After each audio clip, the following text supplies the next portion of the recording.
Water positive का मतलब ये होता है कि इसे बनाने में जो पानी लगा है वो इतना कम था कि आप उसे अफोर्ड कर सके। क्योंकि इस जीवन के बाद जब आप अच्छे न्यूमरोलॉजिस्ट बनेंगे और लोगों के जीवन में खूब कंट्रीब्यूट करेंगे, पैसे भी खूब लेंगे और फ्री भी खूब करेंगे, तो उसके बाद जब आप सफल व्यक्ति बन के जाएंगे जीवन में और ऊपर पहुंचेंगे, तो जो मोक्ष का घर होता है, तो मोक्ष के टाइम पे आपके कागज पे कई बार सिग्नेचर नहीं होते, नो ड्यूज नहीं मिलता आपको। तो अब ये है कि भाई नो ड्यूज क्यों नहीं मिल रहा है, ऐसा क्या हो गया? तो बोले कि साहब आपने पानी और मिट्टी का गलत प्रयोग किया है। कैसे? तो वहां पे आपको वार्डरोब दिखाया जाएगा आपका, जिसमें आपके 50 जोड़ी जूते रखे होंगे और 100 जोड़ी कपड़े रखे होंगे।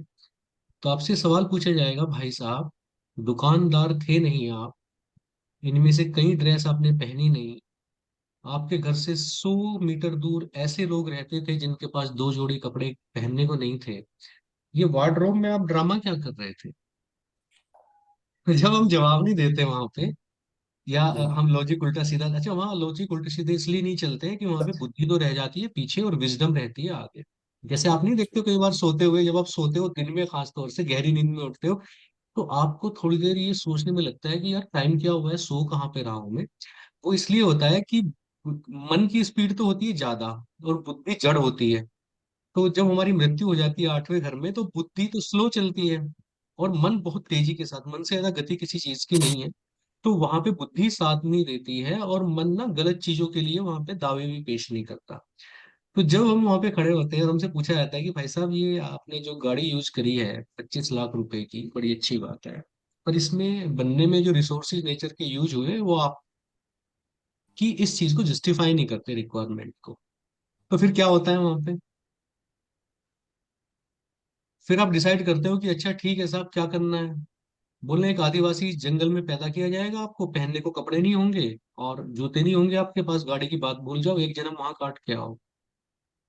तो वो संस्कार आप इस तरीके से पूरा करते हैं। जी। या आपने लूट बचाई, तो पता चला कि आप अपनी दुकान के सामने, अपने पोतों की, अपनी खुद की दुकान के सामने एक रिक्शा चालक है, एक रेड़े वाले हैं जिसकी एक टांग खराब है, और आप जो सामान ढो रहे हैं, वो आपके पोते वो हैं जिन्हें जिन्हें आपने लूटा था, और आप वो अरे, संस्कार वहां पे पूरा कर रहे हैं शनि बन के। जी, तो जी, जो कर्मा है हमारे, वो बहुत सोच समझ के करने चाहिए।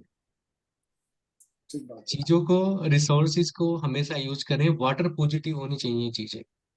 और जिसको भी अपना 2 नंबर ठीक करना है, जिसको भी, जिसकी कुंडली में भी मून राहु का कॉम्बिनेशन है, या किसी वजह से जो over the time depressed feel करता है, बीच बीच में अवसाद की फीलिंग आती है, अकेलेपन की फीलिंग आती है, जिंदगी निरर्थक लगती है, या कभी कभी सुसाइडल थॉट आते हैं, या आपको ये लगता है कि ये आदमी उस दिन तो कितना हंस के मिल रहा था, आज इसने देखा भी नहीं मेरी तरफ, और रात भर आपको नींद नहीं आती, नंद की वजह से, दोस्तों की वजह से, साले की वजह से, किसी भी वजह से, कि ससुराल में इस बार ठीक से इज्जत नहीं हुई, बड़ी टीस उठ रही है। तो ये जो परेशानियां सारी हैं, ये सारी 2 नंबर से ओरिजिनेट होती हैं। और 2 नंबर की सबसे बड़ी रेमेडी जो दुनिया में है वो ये है कि आप पानी की एक बूंद वेस्ट ना करें। क्योंकि जिनका मून के राहु के साथ दूर दूर का कॉम्बिनेशन भी बनता है, वो 4 बार सफाई करते हैं और उनको लगता है साफ नहीं हुआ। बाथरूम में वो घंटों बाल्टियों से पानी बहाते हैं, उन्हें लगता है कि हम ठीक से नहाए नहीं। उन्हें पानी की आवाज से बर्तनों के ऊपर पानी खोल देंगी महिलाएं, और 20 मिनट तक पानी चलता रहेगा। ये हालत होती है जब आपका मून ठीक से नहीं होता, और ये मून आपका हर दिन हर दिन हर दिन बिगड़ता है। तो अगर आप मून को ठीक करना चाहते हैं, मून किस चीज को रिप्रेजेंट करता मदर को एंड माइंड को। है ना?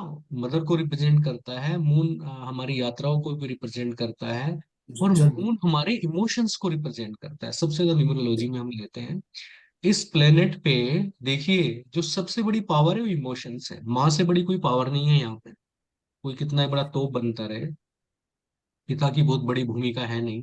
आने वाले समय में 3,000 साल बाद आप देखते हैं, जैसे मुझे बचपन में याद है जब हमारे घर पे बछड़ा पैदा हो जाता था, गाय ना, देसी बछड़ा आता था, बैल आता था, तो गांव में जी। ऐसे मिठाइयाँ पड़ती थी कि जैसे ना बेटा होता है किसी के यहाँ, कि अरे गाय ने बछड़ा दिया है। अभी मैं गांव में जाता हूँ और किसी की कहीं बछड़ा दे दे तो बड़ी टेंशन हो जाती है, कहते हैं यार इसको कहाँ छोड़ के आएंगे, यार जंगल में छोड़ेंगे इसको या कसाई को बेचेंगे, पाप लगेगा, मतलब ये टेंशन होगी कि बछड़े का क्या करें। समझ रहे हैं। पहले जब मेरे भाई की शादी हो रही थी तो ये कह रहे थे कि भाई बैल है उसके यहाँ पे, मतलब कि वो अमीर आदमी है। हमें याद। ठीक है, अभी किसी के यहाँ अगर बछड़ा हो जाए तो उसे समझ में नहीं आता कि किसको दान करे, गौशाला वाले कहेंगे 1,000 रुपए दो, ऊपर रख के तब लेके जाएंगे इसको। तो मेल्स की भी यही हालत होएगी, मेल खत्म हो गए। भाई बफेलोज हैं, आपको मेल कहाँ नजर आते हैं, बछड़ा इतना कीमती कहाँ नजर आता है? आप मुझे बताओ मेल की क्या जरूरत है इस प्लेनेट पे, सिवाय इसको क्रिटिसाइज करने की कि महिलाएं अच्छी ड्राइविंग नहीं करती, मेल बताओ क्या करते हैं। तो मेल खत्म हो जाएंगे एक दिन, आज नहीं 3,000 साल बाद खत्म हो जाएंगे। लेकिन माँ और इमोशनल पावर बहुत बड़ी पावर। आप देख कहते हैं कि महिलाएं ठीक से गाड़ी नहीं चलाती, आपने कभी किसी महिला को गाड़ी चलाते हुए फोन पे बात करते हुए देखा है? कभी नहीं देखोगे आप। वो जो बहुत सेफ होके इसलिए चलाती हैं कि हम सबको पालने की भूमिका उन पे है।